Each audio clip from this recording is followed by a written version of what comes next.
هذه الشيلة إهداء من أماني المسفر إلى أبوها بمناسبة تقاعده.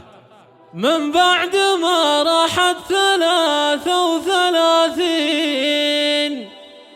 أعوامها الحين انتهى كل مشوار، تاريخ 7/6 مسك الختام، ضاق المطار وانطفت كل الأنوار، يوم التقاعد تبكي كلها الدار، حتى المزون اليوم تدمع بالأمطار. يا مسفر واليوم هذا يوم تتويج وكرامة، ليالي الشيخات تقدم كل جديد وحصري. للطلب 050-032-559-7. تم التسجيل والمكساج في الاستوديوهات ليالي الشيخات.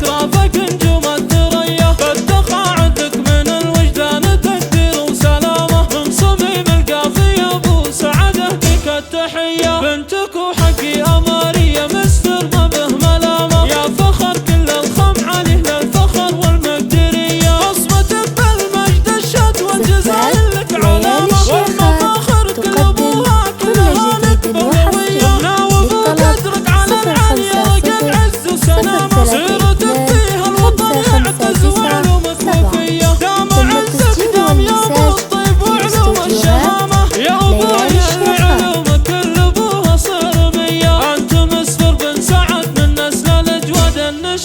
والله انك للرجولة رمز وافعالك ابية، وانت يا مسفر سليله للمراجل والصرامة، فعلك الوفي مع اهل الطيب راياته علية، يا سلايل الخم عليه للظفر واهل الزعامة، الحرارة للمعالي واهل الافعال السطية، ايه وعيال فعايلهم رقد فوق الغمامة، هم سعد ومحمد اهل الفخر جايب والحمية، والختام المسجع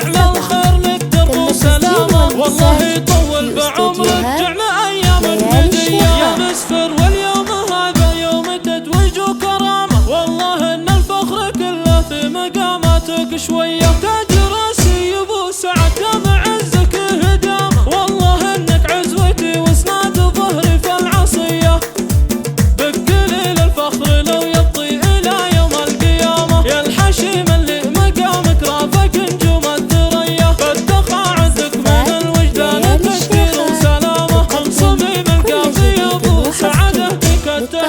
بنتك وحقي أماري يا مسفر ما به ملامة، يا فخر كل الخم عليه للفخر والمقدرية، بصمتك بالمجد الشد والجزائر لك علامة، والمفاخر كل أبوها كلها لك بولوية، ناوب وقدرك على العالية رقم عز وسلامة، سيرتك فيها الوطن يعتز وعلومك وفية، دام عزك دام يا أبو الطيب وعلوم الشهامة، يا أبوي